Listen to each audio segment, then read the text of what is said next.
생명의 생가 이영훈 목사입니다. 오늘은 10월 15일 신명기 묵상 14번째 시간이죠. 4장 41절에서 49절까지 모세가 새 성읍을 구별하고 두 번째 설교를 준비합니다. 모세는 시내산에서부터 요단까지 38년 광야 생활을 회고하는 첫 설교를 한 후 요단 동편의 세 곳의 도피성을 지명하여 구별하게 했습니다. 또한 두 번째 설교는 율법에 대한 설교임을 지시하고 이미 기업으로 얻은 요단 동편의 경계에 대해서 기록하며 하나님의 말씀은 약속의 땅을 밟는 곳에서부터 잘 지켜져야 한다는 의미를 전하고 있습니다. 먼저 41절에서 43절까지는 도피성의 설치와 그 목적입니다. 모세가 자신의 첫 번째 설교를 끝낸 후 두 번째 설교를 시작하기 전 요단 동편의 성읍 세 곳을 구별하여 원한이 없이 후지 중에 살인한 자가 도피하여 생명을 보존하도록 했습니다. 이 말씀을 읽으며 율법의 선포에 앞서서 하나님의 자비와 은혜를 준비하심을 보여주는 것 같아서 감사한 마음이 들었습니다. 도피성 제도는 일종의 성역 제도로서 고의적인 살인이 아닌 부지 중에 실수로 사람을 죽인 자가 피해 복수자로부터 자신의 생명을 지키기 위해 피신하는 피난처를 가리키죠. 도피성을 세 곳에 설치합니다. 요단 동편에 정해진 세 곳의 도피성 중 하나는 르우벤 지파를 위해서 베셀을 구별하였으며 또 갓 지파를 위하여 길앗 라못을 구별하였고 므낫세 지파를 위해서 바산 골란을 구별했습니다. 이는 각 지파에서 피해 복수자로부터 오살자가 신속하게 몸을 피하여 그 생명을 보존하게 하기 위한 배려였습니다. 가나안 정복을 마친 후에는 요단 동편에 있는 세 곳의 도피성 외에 가나안 경내의 세 곳의 도피성을 추가로 구별하여 모두 6곳의 도피성을 두게 되죠. 요단 동편은 광활한 땅입니다. 쉽게 뛰어가 생명을 지키도록 이제 배려한 것이죠. 사람이 범죄한 후 찾아가야 할 곳은 우리 주 예수 그리스도 십자가 뿐입니다. 교회는 도피성의 역할을 하는 곳이어야 하죠.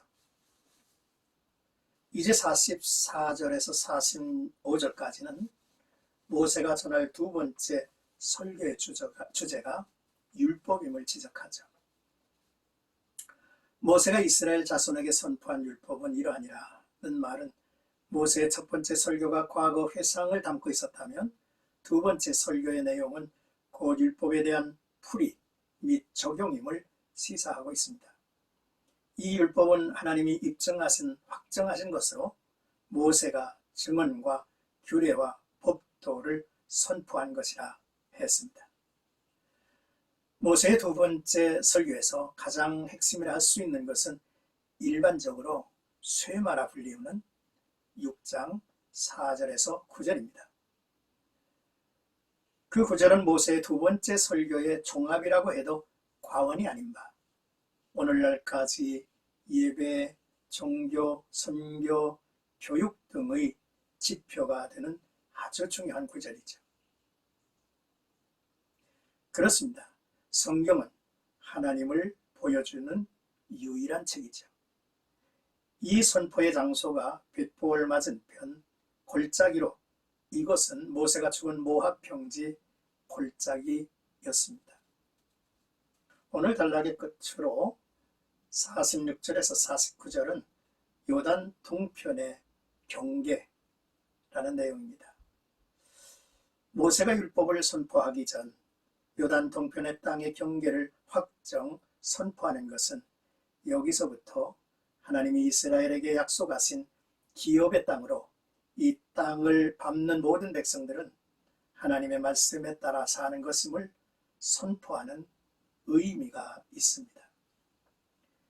이스라엘 민족이 애굽에서 나온 후 아모리 족속 왕 시온과 바산 왕 옥을 쳐서 그 땅을 기업으로 얻었습니다.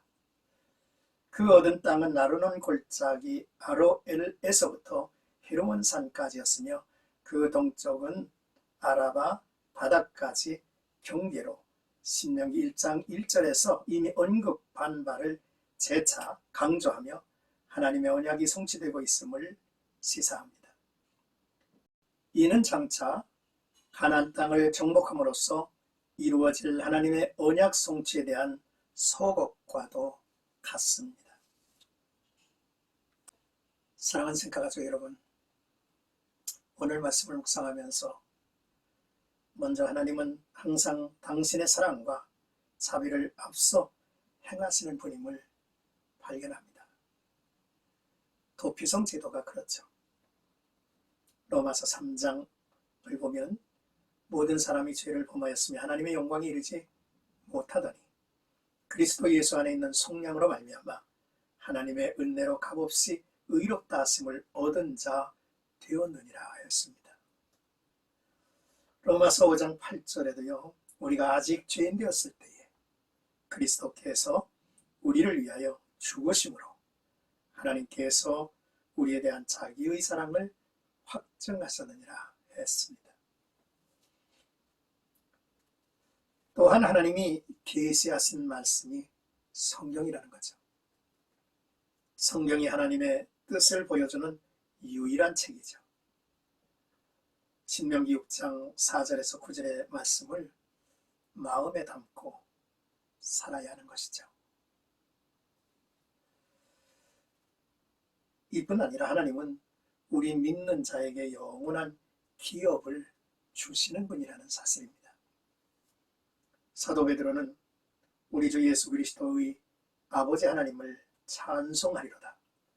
그의 많으신 긍휼대로 예수 그리스도를 죽은 자 가운데서 부활하게 하심으로 말미암아 우리를 거듭나게 하사 산 소망이 있게 하시며 썩지 않고 더럽지 않고 쇠하지 아니하는 유업을 있게 하셨나니 곧 너희를 위하여 하늘에 간직하신 것이라 했습니다.